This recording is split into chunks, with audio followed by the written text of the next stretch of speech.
Hello everyone, welcome to my channel. I hope everyone is having a wonderful day. Before starting the video, please go ahead and hit the subscribe button and give this video a like up. Young and the Restless weekly spoilers, Victoria crashes. Kane moves in with Juliet Young and the Restless weekly spoilers for October 16, 20 say Victoria Newman, Amelia Heinley, argues with someone and starts a baby crisis. Graham Bloodworth, Max Shippey, has no choice but to unlock Dina Mergeron's Marla Adams' door at the GCAC. Ashley Abbott, Eileen Davidson storms in and finds her mom collapsed and alerts the hospital. Ashley's family is worried that she'll have another breakdown, but for now she's staying strong. Young and the Restless sees Abby Newman, Melissa Ordway, has a weak moment and allows Scott Granger Daniel Hall to comfort her. Mariah Copeland. Cameron Grimes avoids Devin Hamilton, Brighton James, and Tessa Porter, Kate Fairbanks, leaving both confused. Hillary Curtis, Michelle Morgan, notices Mariah's behavior and says she sees that Mariah's not really into Devin. Truer words were never spoken. Abbott and Newman family circus on Young, and the Restless Y&R spoilers for the week detail how Abbott Peter Bergman tries to minimize the damage done by Dina's public confession of Ashley's paternity. Jack pushes to get Graham out of Dina's life with finesse. Ashley can't show any subtlety and physically attacks Graham at GC Memorial when he tries to visit Dina. Graham doesn't want to lose the inheritance and thinks ahead. The weekly Young and the Restless video promo has Graham spiriting Dina out of Genoa City as her children stare horrified from behind a fence at the airport. Someone coming back to GC is Kane Ashby, Daniel Goddard. Kane talked Jill Abbott, Jess Walton, into handing him the CEO seat at Chancellor Industries, and he runs to tell his baby mama Juliet Helton, Laura Allen, about it on Young and the Restless.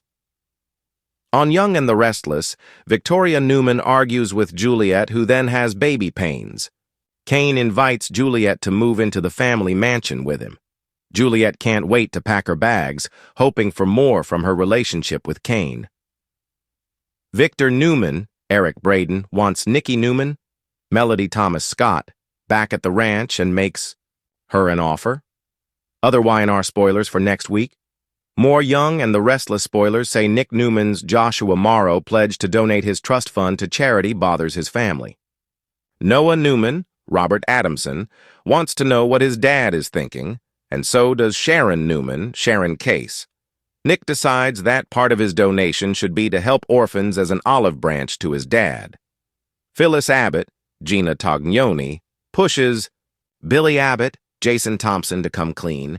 Hillary Curtis, Michelle Morgan, tries to make things right with Victoria Newman, but it fails. More Young and the Restless spoilers list that Victoria's health spirals out of control by the end of the week. Devin gains new perspective about Hillary. Lily Ashby, Crystal Khalil, has a talk with Jordan Wilde, Darnell Kirkwood. Finally, Victor turns to an unexpected source for help next week as Victoria crashes her car. Soap Dirt has all the Young and the Restless spoilers, gossip, and news you need. Come back soon. This week on the Young and the Restless, Genoa City is holding its breath as lives teeter on the brink of emotional, professional, and romantic collapse. But no one could have foreseen the shocking turn of events waiting just around the corner for Victoria Newman.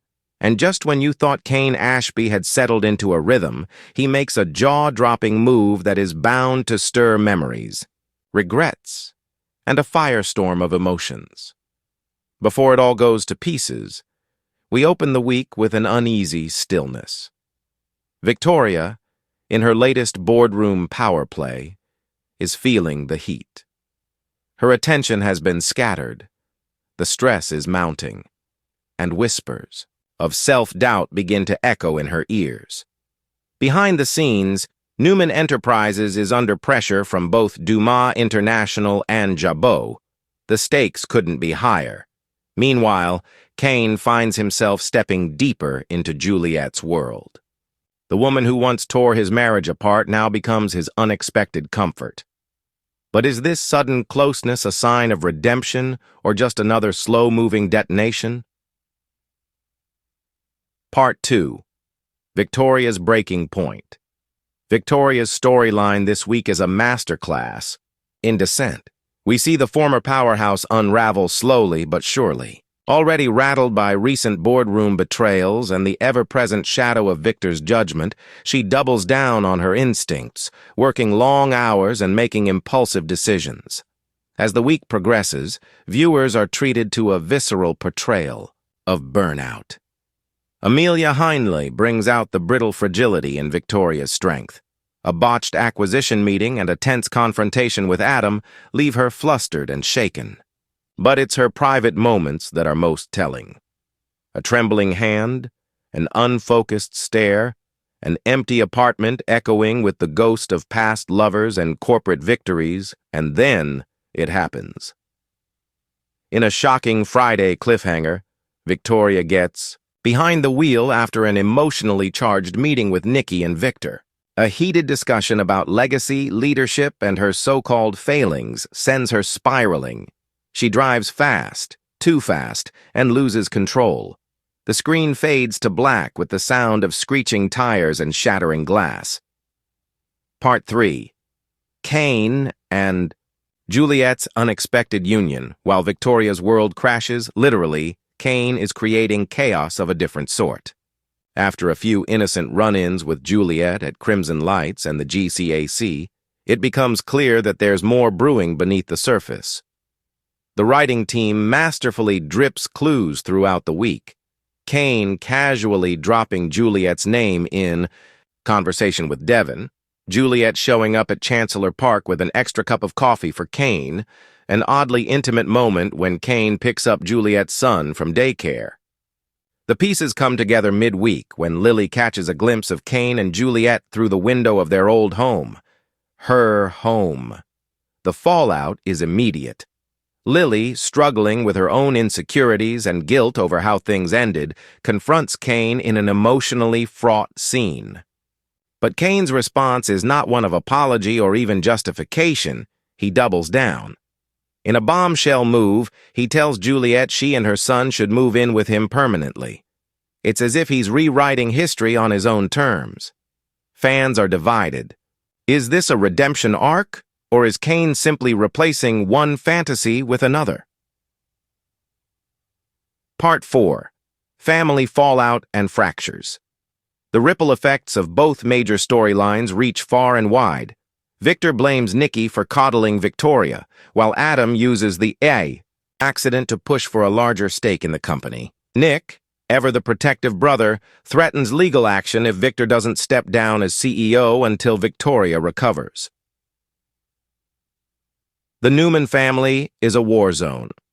Over at the Ashby front, Lily breaks down in front of Devon, who offers a level-headed but poignant analysis of Kane's self-destructive behavior. Devon, surprisingly, urges Lily to focus on herself instead of spiraling back into the Kane drama. This leads to a moving montage of Lily reconnecting with her kids, finding solace in running and, perhaps most intriguingly, accepting a mysterious invitation from a former GC resident now living in Chicago. Back at the Chancellor estate, Jill returns just in time to learn about Kane's decision. Her reaction is everything viewers could want. Biting, sarcastic, deeply emotional. Jess Walton delivers a scene-stealing monologue about consequences, parenting, and self-respect that earns a standing ovation from longtime fans. Part 5. Who comes to Victoria's rescue? As the dust settles from Victoria's crash, the mystery deepens. A passerby calls 911, but when help arrives, she's unconscious and alone. No ID, no phone. It's hours before the hospital can confirm her identity, and when they do, it triggers a flood of visitors. But not all of them with pure intentions. Nate, torn between his professional ethics and his past with Victoria, takes charge of her care. Nikki is inconsolable, and in a surprise twist, Cole. Howard makes a return appearance, possibly more than a simple cameo, to be at her bedside. The implications are staggering. Cole's presence sets off warning bells for Nick and Victor, but most of all for Nate, who doesn't appreciate being sidelined as Cole quietly takes Victoria's hand. Part 6, Juliet's agenda revealed. Just as fans are settling into the emotional hurricane of Victoria's situation, Juliet drops a bomb of her own. A late-week reveal shows her meeting secretly with a legal advisor. Through flashbacks, we learn that Juliet has been slowly gathering intel, texts, emails, and financial records that could spell legal doom for Kane if he ever tries to remove her from his home or his son's life. Was this her plan all along? Is Juliet playing the long game, or is she just a woman trying to protect her child? A final Friday cliffhanger suggests it may be both. In a quiet moment after putting her son to bed, Juliet opens a hidden drawer containing a contract. At the top, custody agreement, full parental rights. Part 7, looking ahead. As we head into next week, questions abound. Will Victoria wake up? Can Kane truly commit to Juliet? Or is this just another temporary escape? What does Cole's return mean? For the Newmans and for Victoria's legacy? Will Juliet use her legal leverage against Kane or against someone else? This week's episodes of The Young and the Restless deliver some of the most layered, emotionally raw content we've seen in months. With powerhouse performances, surprising reunions, and enough slow-burning tension to light up the Chancellor Mansion, this is soapy storytelling at its finest. Whatever comes next, one thing is certain. Genoa City will never be the same.